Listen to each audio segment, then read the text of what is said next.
Tractate Bava Metzia. We're getting close to the end of the beautiful Masechet, page 116. We are 6 lines from the top of the page. Tanya Kvatei de Rav Yehuda. We talked in the previous daf about the mashkon, meaning to take some type of collateral for mortgage between two parties. So here we use obviously the historical use of context of collateral, but we have applications, soon you see. So תניא כבתי רב יהודה, חבל זוג של ספרים וצמד של פרות חייב 2, זה בעצמו וזה בעצמו, אינו חייב אלא 1. So here we speak about a collateral. So for example, the fellow have those barber scissors or pair of cows. So in those days that was valuable, and for people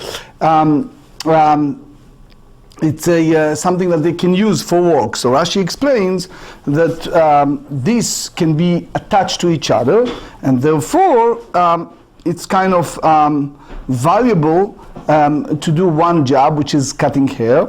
The Rosh bring Rabbeinu Tam that said that the issue of ochel nefesh. So explain past several shurim, when a collateral takes something, it's usually something that it can be used as long as it's not the very basic necessity for a person's life.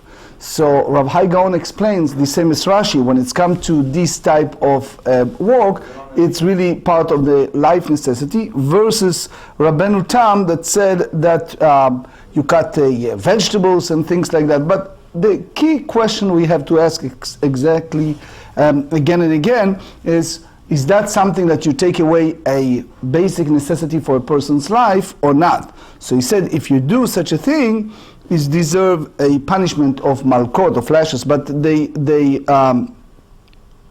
it's like matching violation with matching of malkot. So if you did, for example, scissors and cows, is like 2 set of malkot. זה בעצמו וזה בעצמו אינו חייב אלא 1, because you take 1 utensil. So if he did this separately, he deserved just a one punishment for 1 violation. Some say that you have to be taken together, otherwise it's not. That's the shita mikubet. Anyway, v'tanya idach. In general, you should know that the avenue, as we said many times, we explained, is the avenue of Rashi.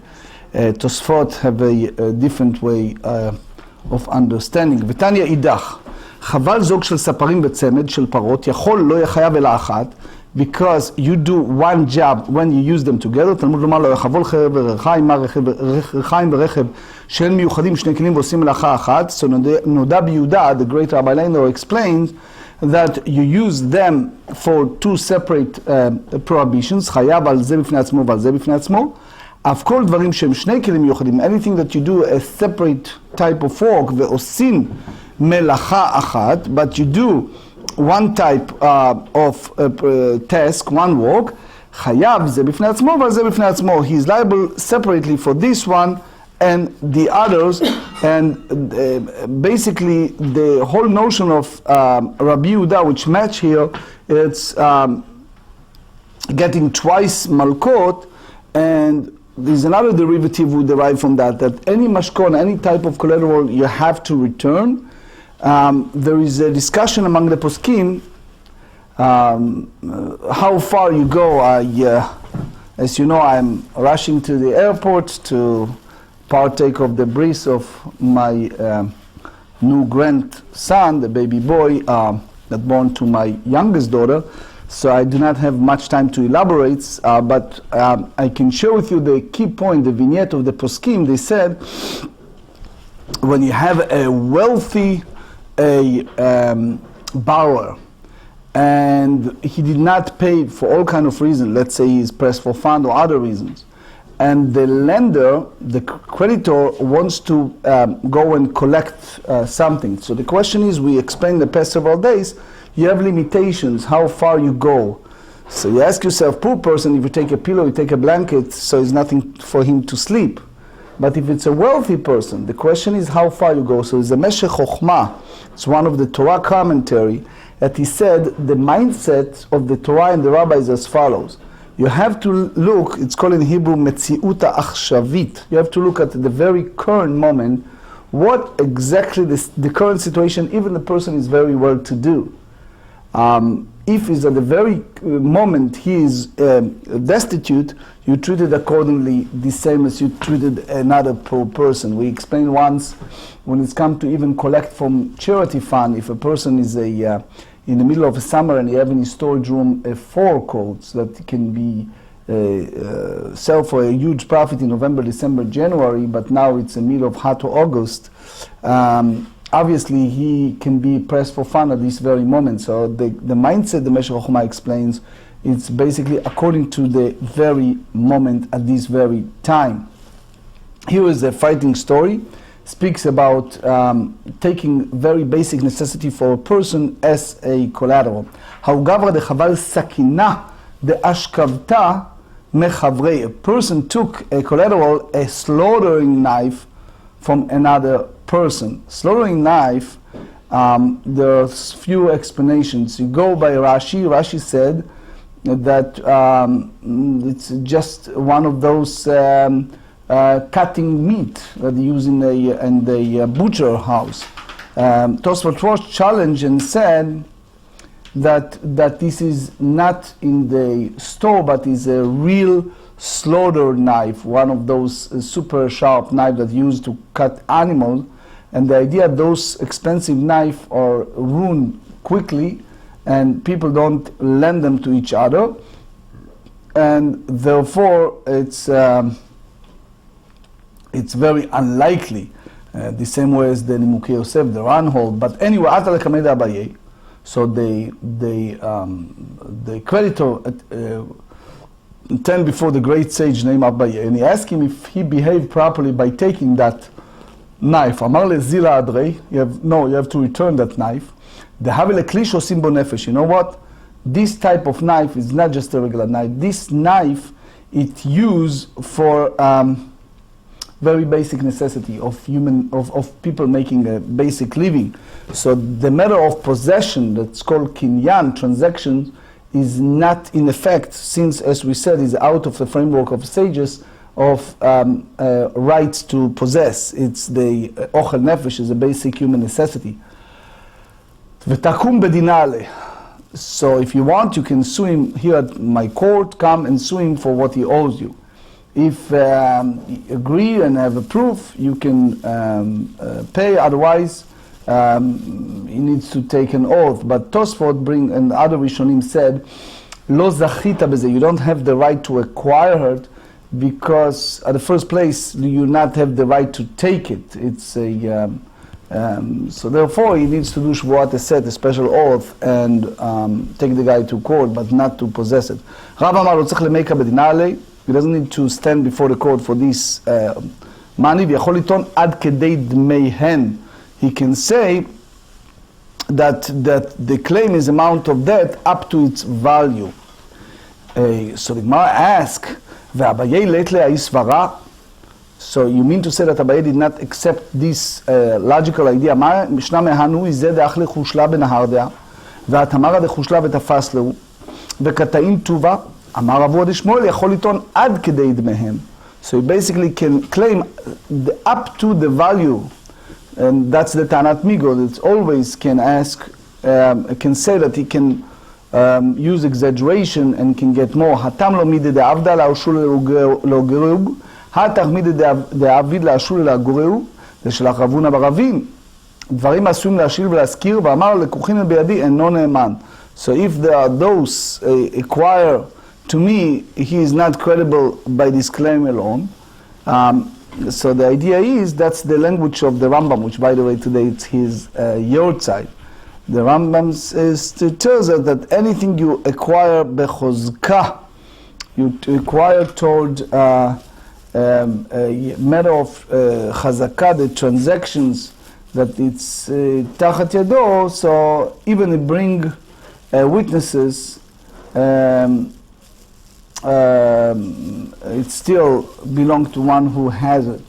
It's a famous teshuvah, it's famous response from the late Minchat Yitzchak Dayan Weiss. People ask about a butcher that owes money to a lending institution, to a creditor, and the lending institution wants to take a collateral, some of those refrigerators, knives, and other things that they have in his store. So the Minchad Yitzchak tried to say that it's ochel nefesh, that is basic necessity, but the Pitchei Choshen challenged that. He says, look, in general, what is the structure of ochel nefesh? And you have a big mahalach. You cannot compare those days to our days. In short, what it's boiled down, it's when you use those refrigerators and knives and very basic one for the store, so you can come out with the idea, as we said, Minchat Yitzchak and other, even Pitchei Choshen concluded that it's ochel nefesh, that it's a very basic necessity for human, for people's need. So, according to that understanding, the Gemara asks, why Rava rules for the lender that took the knife? So they said, "Rava leitle hahasvara," and does Rava not accept this reasoning? Rava picks zuga lesarbela. So you hear a story that Rava took a knife that or scissors, depend which girsa, but is the idea he himself removed scissors and used for wool. Vesifra de agadeta, an item that they use, scissors used for wool and scroll of agada. They are miatmei, even from the possession of orphans. Bidvarim asurim lashkil velaskir, even items that are usually lent out or rented. So the claim that he acquired, the father, it's not make it trustworthy. So you see here that even a matter of chazakah, it's not a proof of ownership. So Amar lach Rava, hai an name kevan demi pagma, because this type of knife is very chance in a very quick way to cause to be damaged, and the moment that sensitive knife has damage, you cannot cut properly in that knife. And that's crucial. That people are very sensitive to that. They are particular, and usually they don't lend it out to people. So therefore, it's not considered an item that typically lent out, and the one is in possession of it can claim that the money owed to him up to the value of that knife. Now, it's important to know that the Rambam said that that the lost the lost is much higher than the reward. That's the idea. The Rema, Rabbeinu Moshe Isserich, said that it's all, each community have their own minhago, kfi ra'ot einei hadayan. It's all depend upon the eye of the local customs, the local rabbinic judge. The Kedushat Levi, Rabbeinu Levi Yitzchak ben Sarah Shashon Barditchev, was a Sanegoram Shel Israel, was a great, unbelievable, amazing rabbi. So he said something that very much relates to our discussion of today. He said that when someone takes a collateral and that person expresses compassion toward the other party, he understands their financial circumstance, etc., and he returned the collateral, the Torah said, Uberachecha, and that fellow will bless you. And then he said, the Torah emphasized, and it said, Ulecha tiyeh tzedakah lifnei Hashem Elokecha. It will be act of tzedakah, of righteousness, before you Lord you God. So he said, what is that? Since the Torah said clearly that the fellow will bless you for giving him his collateral, and he is able to use it, etc., and he was already blessing you, so what the Torah needs to say, and you should have an act of righteousness by that. So he said that's the beauty, that you have double blessing. You have a blessing from the person himself, but also you receive a special reward or blessing for God by doing extraordinary kindness and let him have his collateral. So that's the idea what the Torah use a appearance of a verbose, many words, which is two different entities. One, uberachecha, the person who prays for fund will bless you, and then ulechati etzedakah, and you will have a reward from God for that. Hadran alach hamekabel. Now we're about to start a new perek. A perek asiri is the last chapter of this beautiful tractates. It is a discussions among the rabbis why this chapter is here. This chapter should be in Tractate Bava Batra. Some said because it's attached to the one who socher et hapoel, who hire employee. So the Meiri said, since you talk about payment, so you mentioned that too. But anyway, here it's a neighbors. One live in a second floor, like colonial, right? One live in a main floor, and this house unfortunately faced crisis. So for example, collapse, and they basically the neighbors come and try to collect stones, etc., that left, wood pieces, sand, in order to use it for different locations. So imagine, never happened to anyone. I remember years when I lived in Har Nof. One time when it was very early stage, we woke up in the morning, it was a huge crisis, a building, luckily no one was there.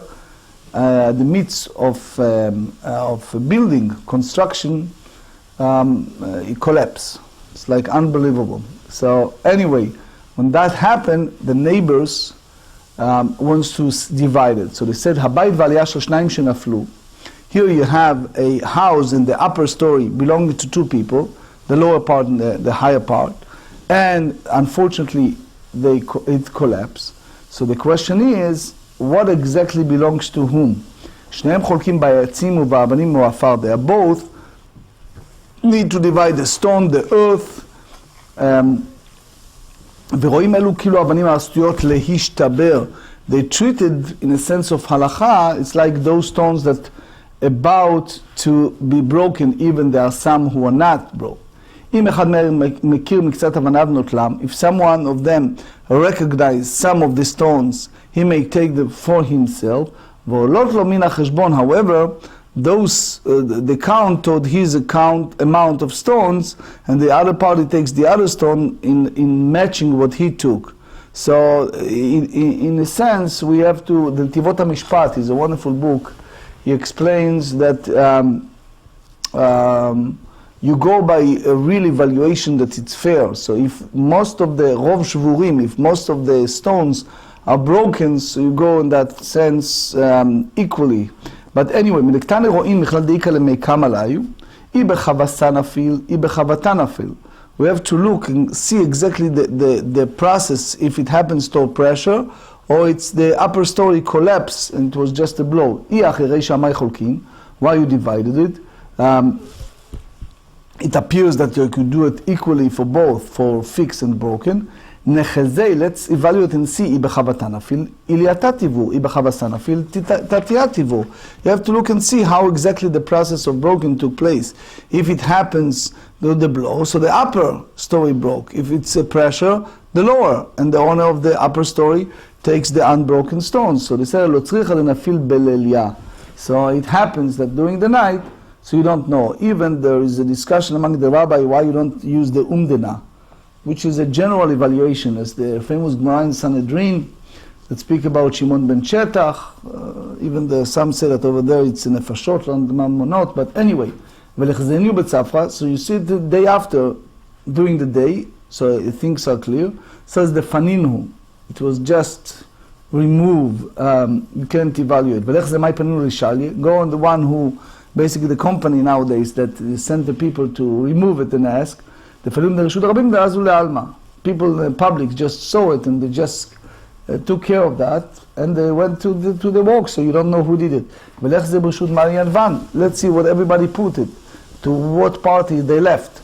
You have the other one, the burden of proof. So they said, לא צריך לידבן בחצר לתרוויו. You put it in a location that belongs to both. ובעיתים, another option, שותפים בחיי גבנה לא כבדי הדדי. If you have this type of partnership, they are not particular with each other.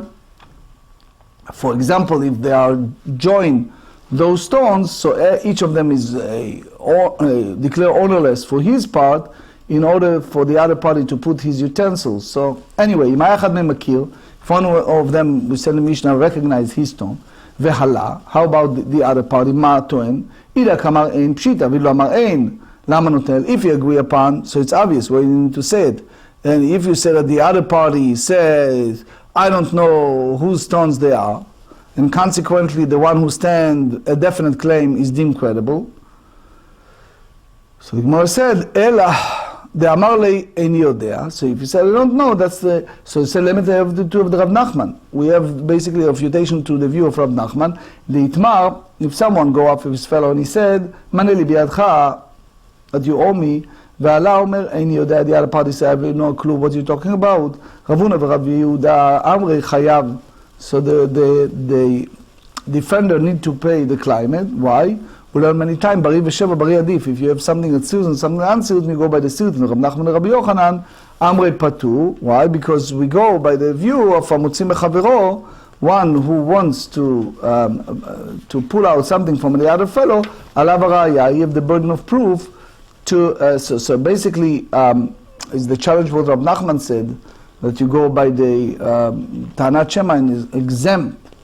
So, the Gemara said, כדאמר רב נחמן, כגון שיש עסק שבועה ביניהם. הכנה מכגון שיש עסק שבועה ביניהם. So it means when the matter of oath between them, so it means that one said that I don't know, needs to give an oath to his fellow. So since he needs to give the oath, it's the same as he said, I have no idea. יחידה מעסק שבועה כדרבא. דאמר רבא, עונה לי בידך ואומר אין לי בידי ל50, והשאר אני יודע, מתוך שאינו יכול להישבע, ישלם. Because he cannot take an oath to that effect, he is unsure what he owes, so he needs to pay. Now, if someone recognizes some of his stones and he takes it, so he said, "Volot min hacheshbon."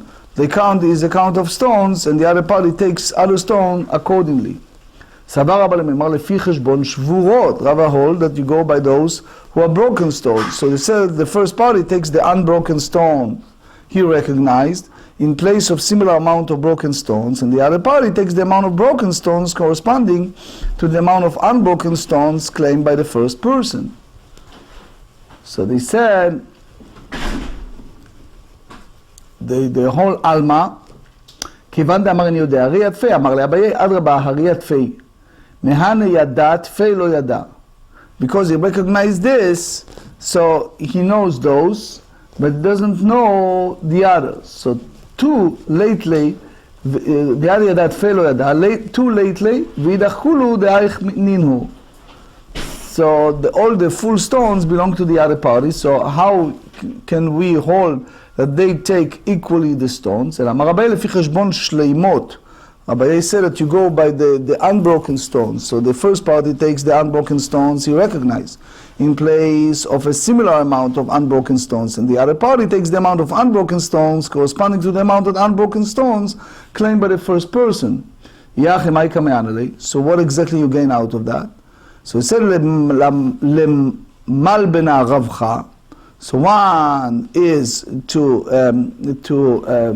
Melaben Rachav, to widen the brick mold. If his brick were constructed from the widened mold, he is entitled to this slightly larger one. Iname tinadim abda. Another option is that the brick was formed and was processed better, he gained by obtaining the superior bricks. So, there is a few nafkamina. I wish to have time. Is a sma here in Choshen Mishpat Kuf Samech Dalet, and it's more, but running out of time. I would like to just conclude with Ktav Sofer. The Ktav Sofer said, by the end of Parshat Beshalach, they said, "Va'avadetem et Hashem Elokechem, you serve your Lord, your God, va'asiroti machala mikirbecha," and the Almighty promised that He remove the sickness from us. So I ask a question: what exactly sickness you're talking about? If you serve properly the Lord, God remove the sickness. So he bring by the context of the sentences in that psukim, and he said the sickness is a sickness that people are search for more and more and more money. There are different mental sickness in the world, and there are people who is never enough for them, and they're never happy. They always want more and more, and that's basically Yetzer Hara. It's not come from a good spot in the heart of the people. So here we explain that that's the special blessing. If someone make a great effort to serve the Lord God properly, God promised that He will remove that notion, that evil inclination, that seduction from the mind of a person to have the desire to do all kind of things that not always proper in order to gain more money, which basically is a framework of sickness. And that's promise from God, and that's the meaning of the pasuk, Va'asiroti machala. Remove that sickness from your heart, from your thought.